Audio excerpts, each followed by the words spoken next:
Hey, it's James, I'm Mercy. and we are back for another video.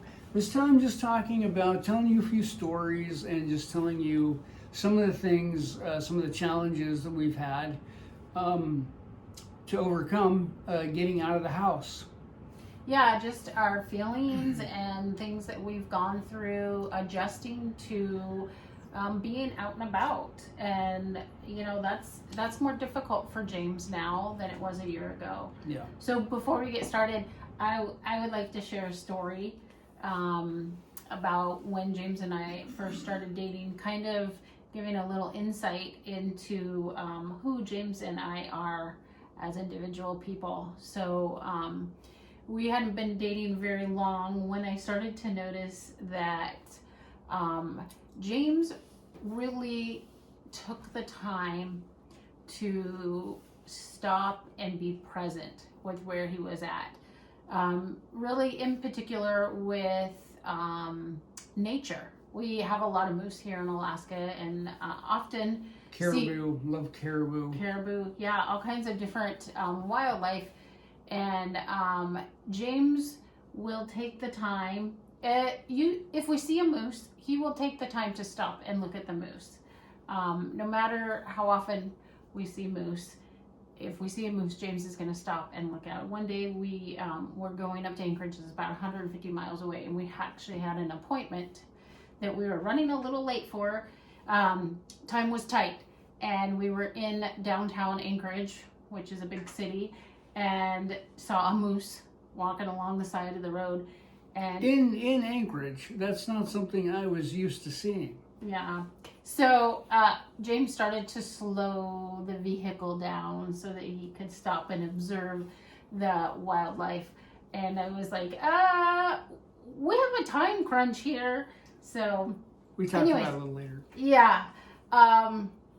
James is a little bit slower paced than I am. He calls me a scurrier. So I have places to go and things to get done. And I am constantly thinking about where I'm going and what I need to do next. And James's slower pace reminds me to stop and be present with where I'm at in the moment. And so one day early in our relationship, I told him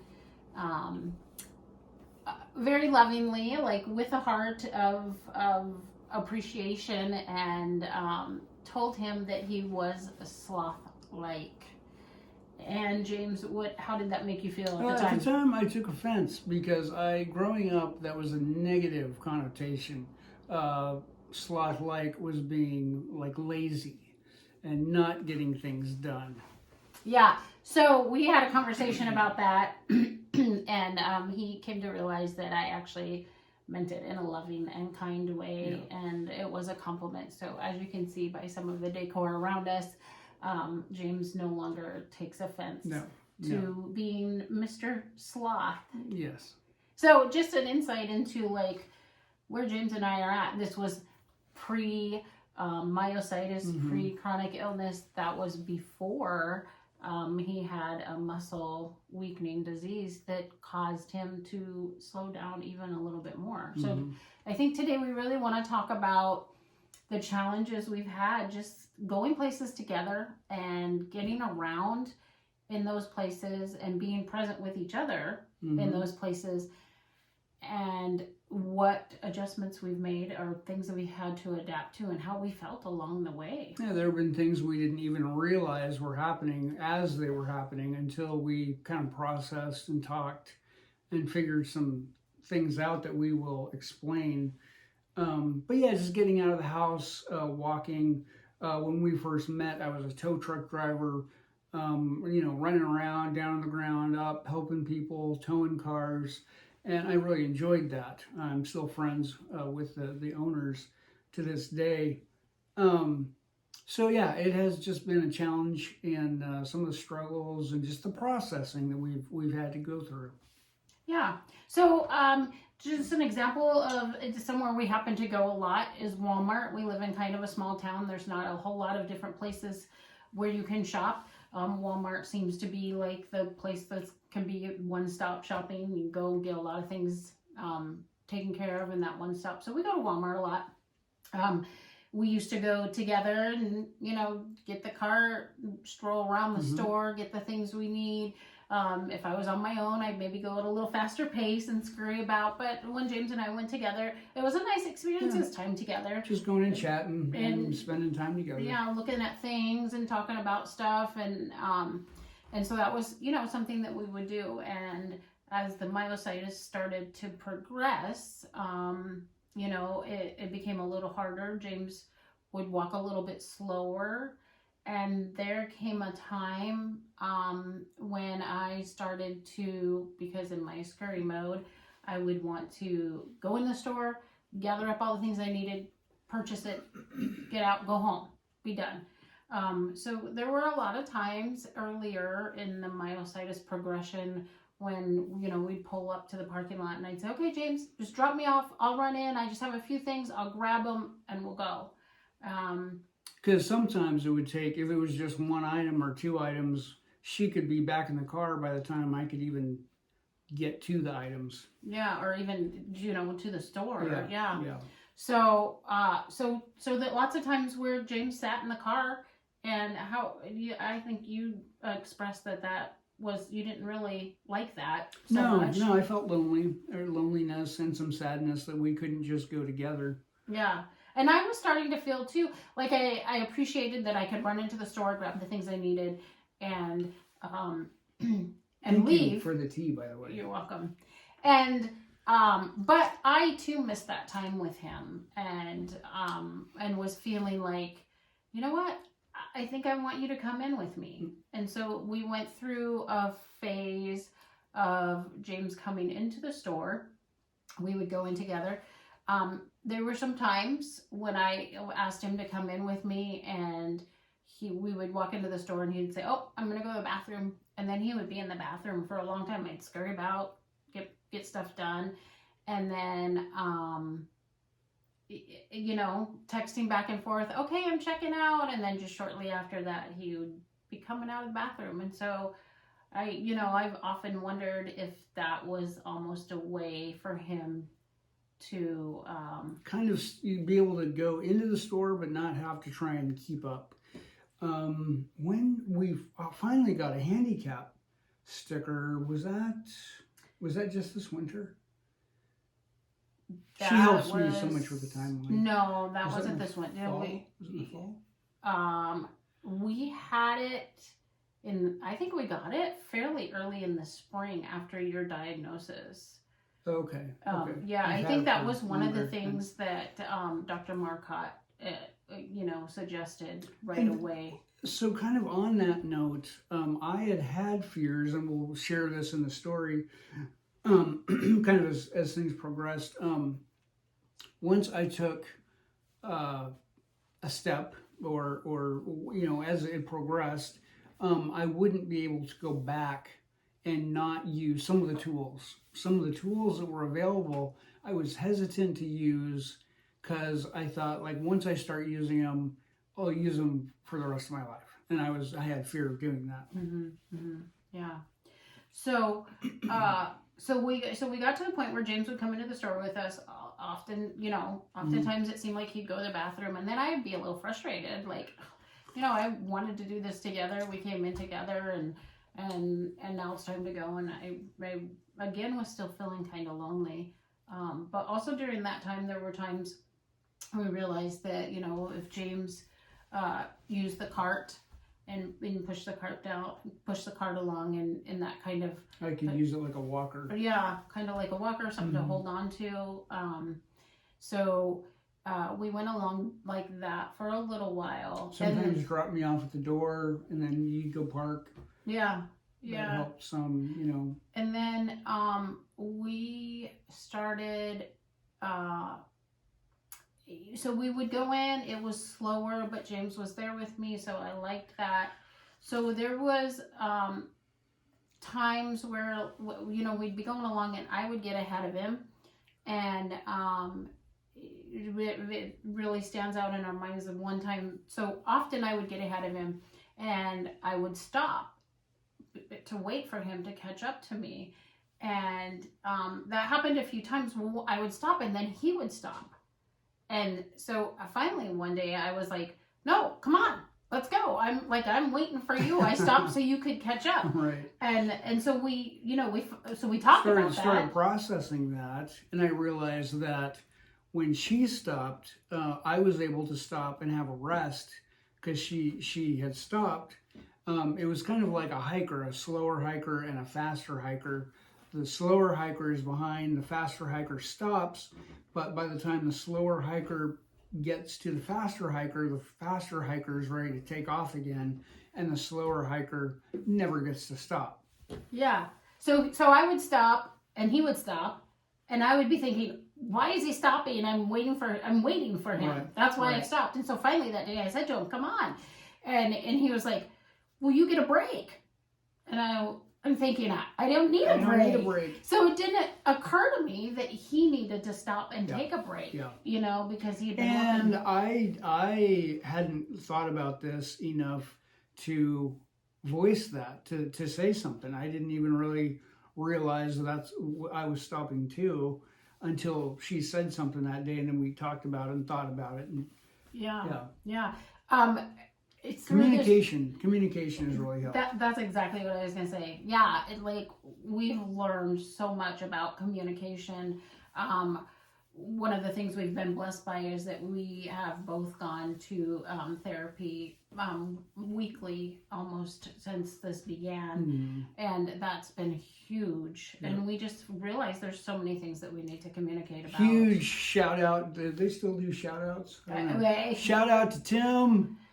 We love you, Tim. Yeah. And Sonia. Yeah. So then we got James a cane. So in the summertime, we like to go lots of places. We like to go on adventures and do fun things. And so last summer, I just woke up one day and was like, James, let's go to Portage today. So Portage is between here and Anchorage. I'm not sure exactly how far away, but you can go on a cruise and see the glaciers. And so I said, I want to go on the Portage Glacier cruise.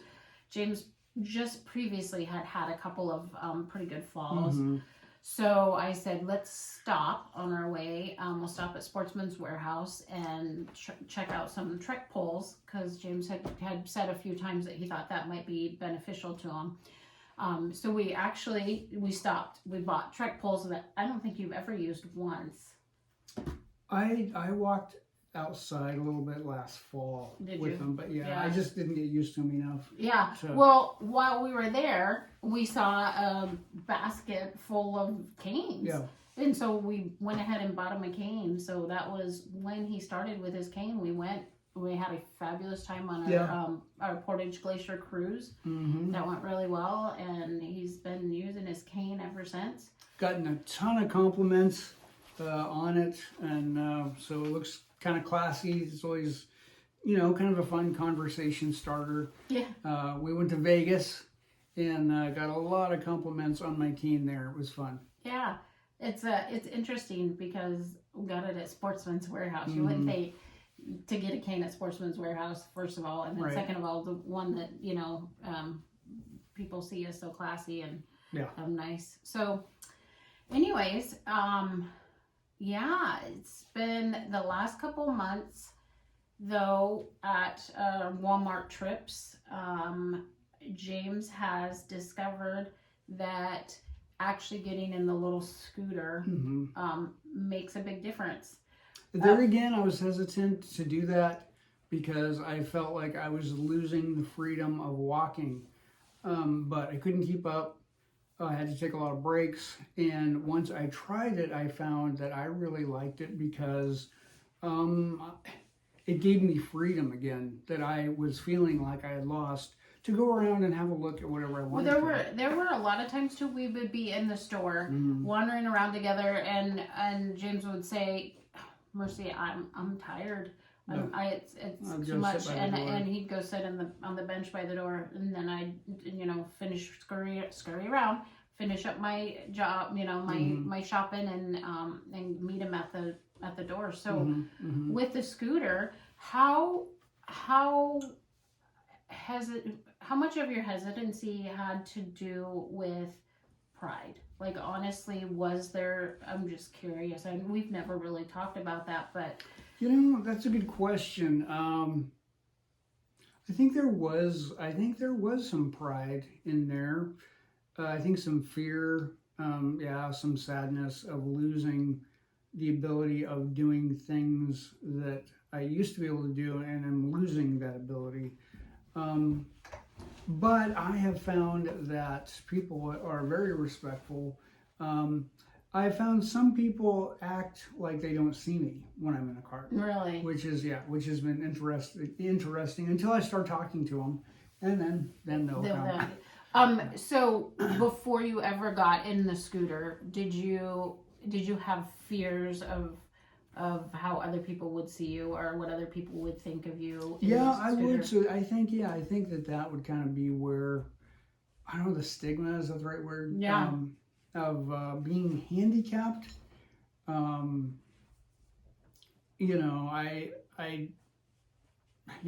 just never thought that was going to be me. I always thought I would be the one helping the person in need of help. I didn't think that was going to be me. So yeah, I think, you know, thanks to my counseling, and yeah, just my therapist, my OT and PT, they've helped a lot with these kinds of issues and just reassuring. And you have. Yeah, so thank you for that. I find it interesting because now you almost like scurry away from me. Yeah. You're in your little scooter, and he'll like zoom away and go over, and I see him talking to someone, and he'll come back and be like, "What were you doing?" He's like, "I just wanted to tell that guy what a nice hat he had," and so it's kind of fun to have you almost scurry as quickly as I do, zooming around in there. Yeah.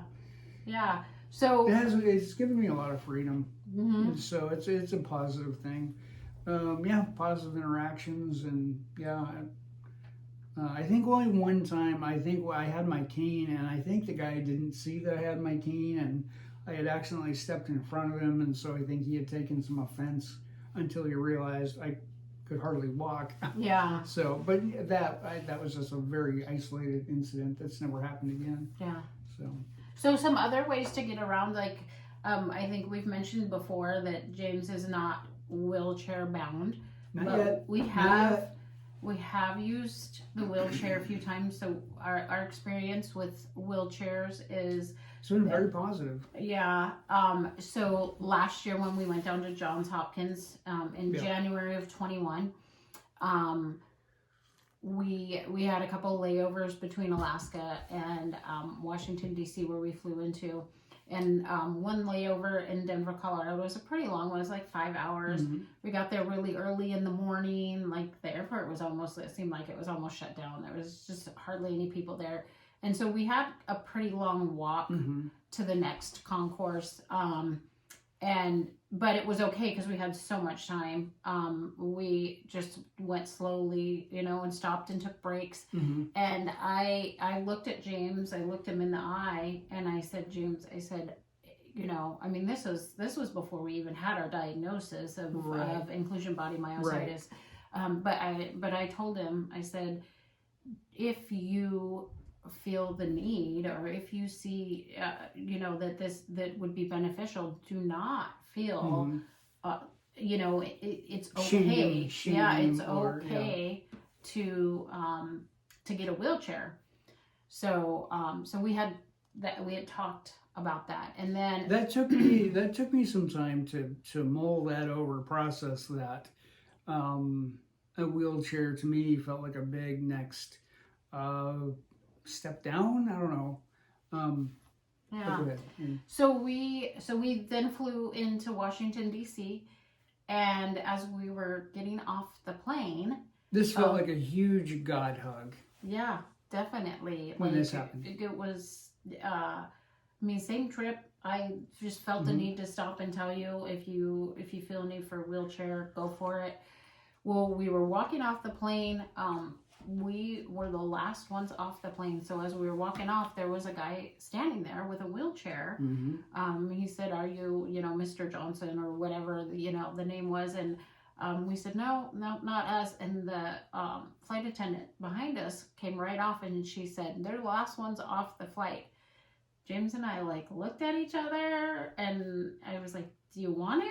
And I said, yes, Yeah, yes, I do. Yeah, so he hopped in the wheelchair. He pushed us for like a solid half hour. We got on a bus transport thing.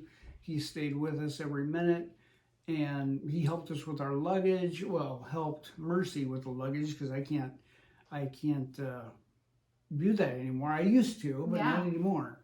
It's something, that something else that has changed. So yeah, he pushed us all around, and it was great. He took us to the car rental place. Mm-hmm. We got our car, and we were headed away from the airport. And James looked at me and said, "We would still be in the airport." Yeah. And I said, "Yeah, I know." So yeah, that's just on a side note. When before the symptoms of his illness started to really show, we had traveled together a couple of times, and I remember like just really appreciating, like, James carried all my stuff. It was like the easiest traveling I'd ever done. So not anymore, except kind of I can with the wheelchair. The wheelchair guys have picked that up. Yeah, so we definitely make sure we have cash in our pocket for tipping the wheelchair. Because they do a great job. They really do. That first time, we hadn't planned for that. We didn't know, and so I had to ask the guy where I could go find some cash, and he was very happy to tell us. He told us where we could get that. We talked for a little bit. Nice guy. So since then, we've gotten a wheelchair a couple of times. Like we said, we went to Vegas over the summer. Awesome trip. Yeah. Hottest I've ever seen. Oh my goodness, it was so hot. We went skydiving. First time for both of us, and that was definitely an experience you can still do with inclusion body myositis. Of course, tandem. So James might have landed harshly on his tandem partner, but I thought it was a soft landing. You thought it was soft, yeah, maybe. Anyways, so that was a fun experience. Yeah. Anyways, while we were in Vegas, it was James's first time being there, and we, of course, if you've ever been to Vegas, you know that involves a lot of walking around, a lot of sightseeing, which is another thing that I had not really thought about and considered until we talked about it later. But sightseeing, which is something I love to do. I love going to museums and things like that. Yeah, it's looking at the nature and seeing the animals. Yeah, seeing new places. Yeah. So when James walks now, that becomes a very conscious effort to pay attention to where his feet are at, where he's going, looking out for snowy surfaces, slick surfaces, uneven surfaces. Yeah, looking out for anything that would be unsafe. So he doesn't really get to just kind of walk along and check things out as he's going and look at what's people watching. Watch people. When he walks, a lot of times he'll stop, and I don't know if he's stopping because he's tired or if he just wants to stop and look around. And I think there was a long time I wasn't aware what was happening when he would just stop, and it's taken over the year of conversations and things that we've talked about for me to come to the realization that both of those things are possibly happening. Either he needs a break or he just wants to take a moment to take things in. It reminds me of the time we absolutely go to we love our church. We absolutely love our church, and we went to they call it the Fear Not Festival. It happens around Halloween time. And so Mercy and I went in Ezra, and we went to go and participate, and it was very, very, with COVID and everything, it was very popular. And so the kids were all excited. There was the awesome games. It was packed. Packed. So I found, this was just new, I hadn't processed it. I wanted to get up against a corner or a wall with my back to it because I was afraid I was going to get knocked down. And so, unfortunately, which since I love people and I love interacting, now I have more fear of just getting knocked down.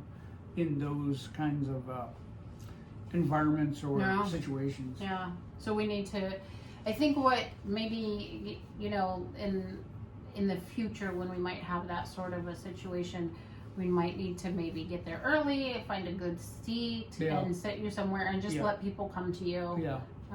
James really likes to get about and around and talk to people and check things out and look them over. And that night was definitely, he was up against the wall and pretty much didn't move. But and it was nobody's fault. You know, no. It was just there. It was just a lot of people there. Something we shoulder hadn't to thought shoulder. of. Kids having a good time.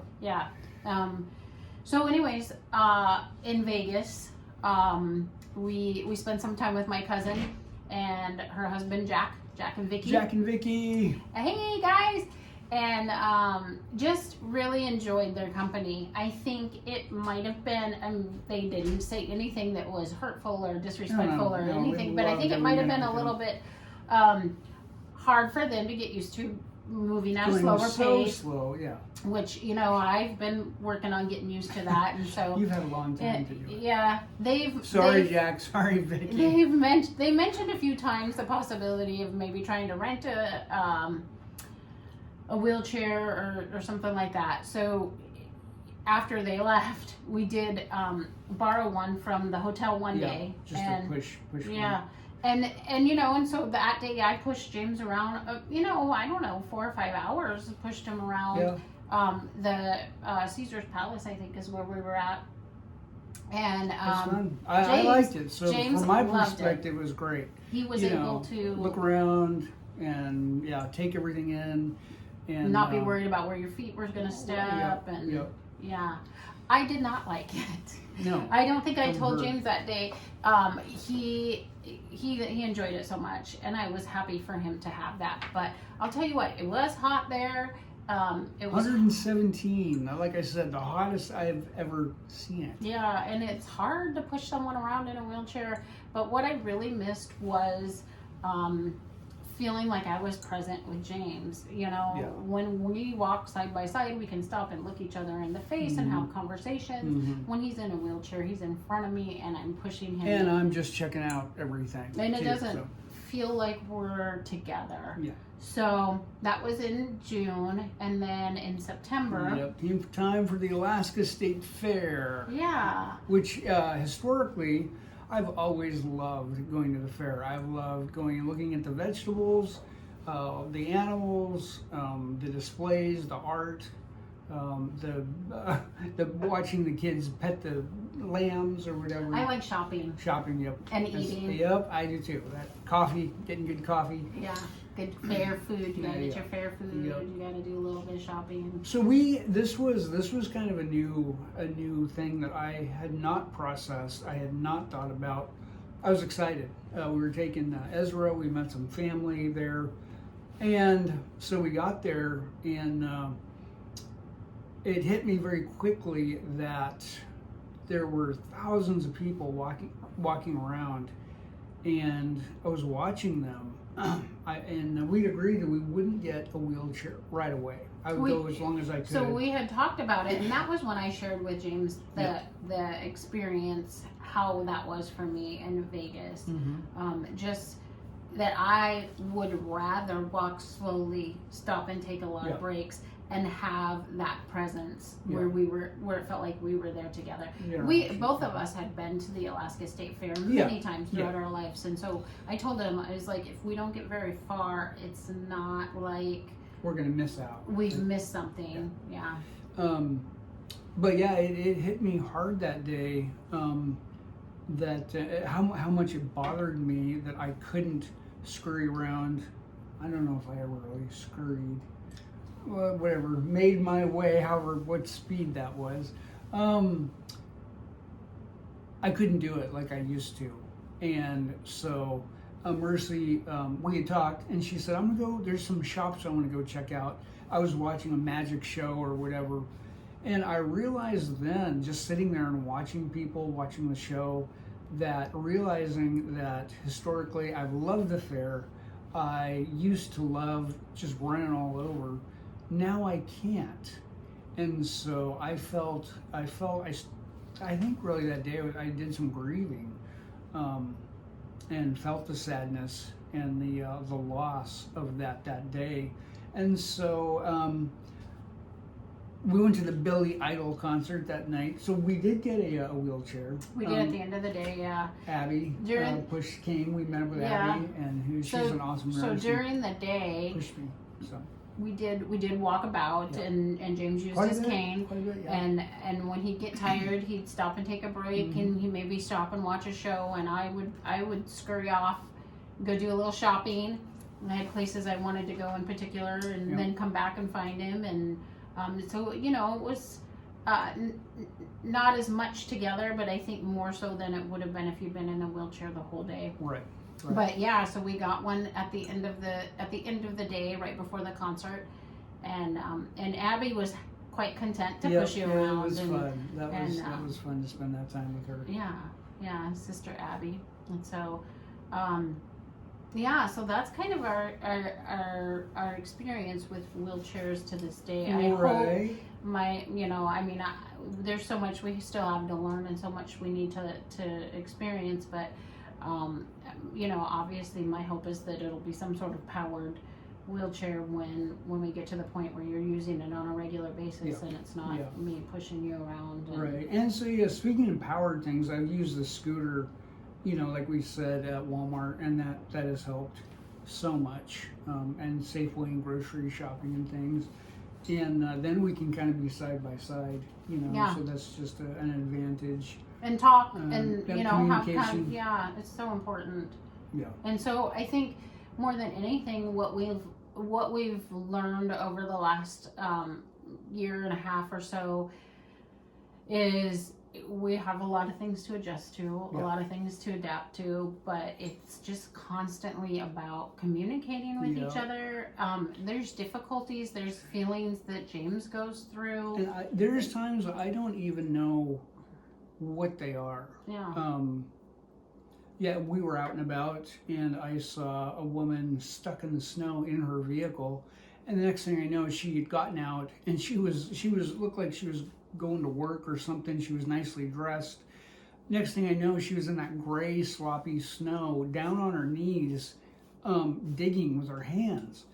And so it was, Mercy and I were together. It was my first instinct to want to go and help her. And then later that night, of course I didn't, because I would have never got up off the ground. But later that night, I felt